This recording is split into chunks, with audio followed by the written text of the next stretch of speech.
My name is Immaculate Irongo, the Secretary General of the Vybe tribe. We as the Vybe tribe are here to speak about the certain things happening in Kenya, and I will introduce my team. This is Yoshua Njong, our National Coordinator. This is Anthony Karumba, our Attorney General. This is Ashley Nyakundi, our National Coordinator, and this is Francis Awino, our presidential aspirant.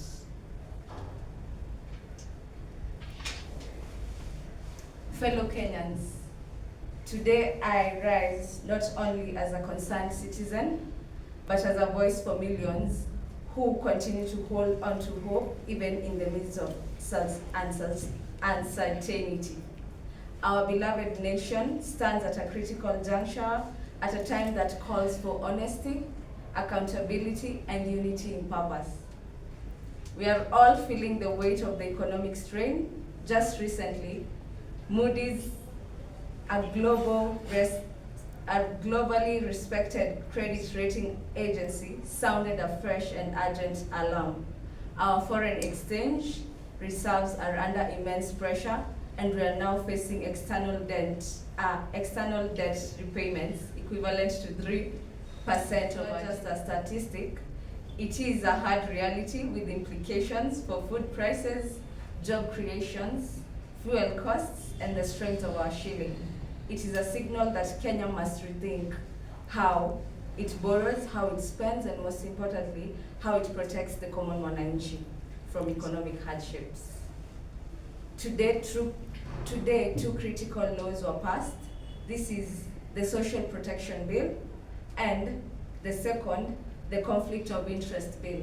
The first is to protect the interests of the vulnerable citizens who the state government and state have said they will be producing a certain amount of money for them monthly.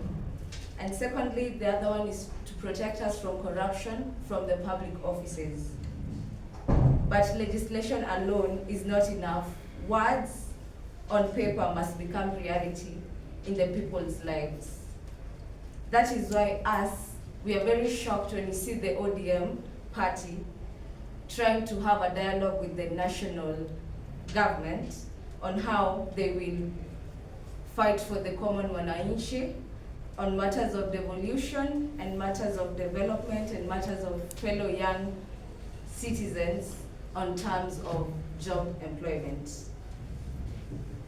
These talks must be transparent, they must be driven by principle, not by politics, and they must deliver tangible outcomes that can be felt in the grassroots level, from Turkana to Kisumu, to Kisii, to Mombasa, everywhere in Kenya. Fellow citizens, Kenya is hurting, but Kenya is not broken. We have weathered the great storms and emerged stronger. We are people of resilience, of resolve, and of deep faith in our future. That is why, as Vybe tribe, we will hold our leaders accountable.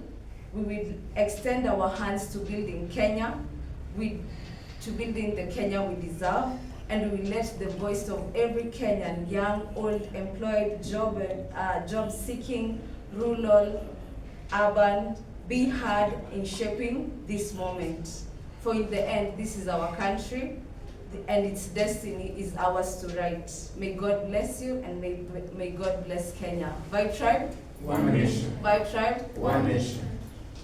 One nation. Fellow Kenyans, our comrades in struggle, and fellow youths, today we stand in front of you not just as a politicians, but as a concerned voice of this nation. Us as Vybe tribe, for a very long time, we have seen young people being used by politicians as voting machines. Yet, after voting, us as young people, we are being subjected to unemployment, injustices, and police brutality. As Vybe tribe, we are telling the government that this time we won't allow our young people in this nation to be used as a voting machine. Because as Vybe tribe, we are organizing and we are calling all concerned Kenyans and youths to join this movement, because as Vybe tribe, we have seen and identified where young people and their potential can be used in this nation. Lastly, as I finish, I want to tell the nation that us as Vybe tribe, we are really concerned. We are really concerned about our future, because this government promised us that education is the key to success. Yet, after being educated, graduated, and now when we go to seek jobs, we find that the only key that can open those jobs is nepotism, corruption, and tribalism. And now youths are being employed on the basis of tribalism, nepotism, and corruption. Our concerns as young people, that the government that promised us everything, now today the same government has no alternative to give youths, and it's claiming that it's not the first time the government has no job for the young people of this nation. I want to tell you, Mr. President, when you came out to the street, you promised the young people that you have walked around the world and you will find jobs. So if we give you an opportunity, you will give us jobs. You have been promising, promise after promise. Every day if you wake up, you give us promises. Us as young people, we are tired. Lastly, we want to tell one Raila Amolo Odinga that us as members of Vybe tribe, we are against this betrayal conclave that you are planning. Youth are agitated because since 2007 we have had several dialogues, but all the discussion always end up when the political class are the people who are reaping big. As young people, we won't allow you to weak us again. As Vybe tribe, we are against that dialogue, and we are telling other young people that the political class is organizing for self-preservation, not to serve the common mwananchi. And we won't allow that again, because we have been hoodwinked for a very long time. As Vybe tribe, we are against it. Vybe tribe, one nation. One nation. One tribe. One nation. One tribe. One tribe. One nation. As a concerned Kenyan citizen, I stand to voice the frustrations shared by many.